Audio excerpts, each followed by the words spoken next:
Welcome back to another exciting edition of How to Watch TV. So on today's episode, I'm going to teach you how to watch and love Star Trek.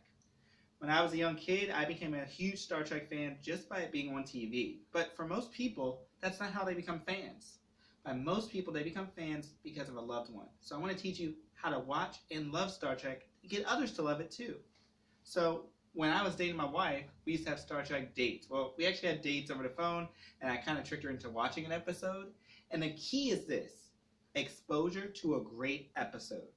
So there's a season 2 episode of Star Trek The Next Generation called The Measure of a Man. It's about whether an android named Data, if he is a real human being, so to speak, if he has a soul. Do computers have souls? And see, this was written back in the 90s, but it's very, very important for us today.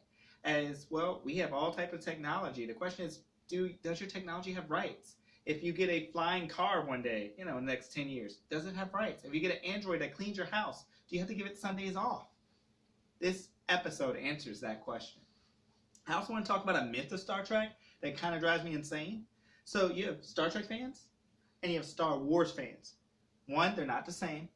But also, the myth of Star Trek is, unlike Star Wars, is not connected. That's garbage, okay?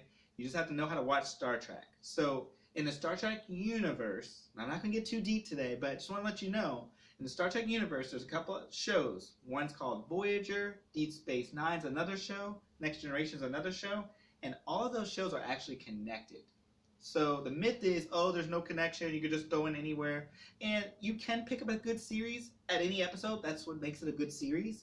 But you enjoy a good series when you understand the connection between them. And so there's a great connection between Star Trek The Next Generation, then Deep Space Nine, then Star Trek Voyager. Finally today, before we go, I want to talk to you a little bit about how to become a fan, to understand Trek, kind of like Trek 101, with my nice trusty board here. So, on my board, there's a difference between a Trekkie and a Trekker. So a Trekkie is someone who likes Star Trek, the original series that was out in the 60s. Okay, that's like Captain Kirk, Spock, etc. Usually your parents' generation. The other Star Trek fans are what's called Trekkers. That's fans of Star Trek The Next Generation, Deep Space Nine, and Voyager. I would consider myself a Trekker.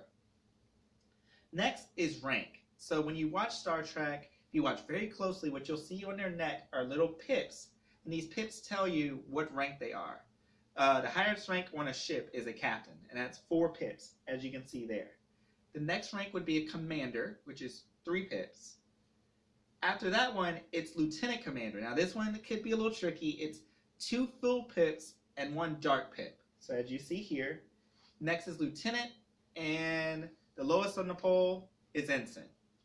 So now when you watch Star Trek, you'll know the order of command.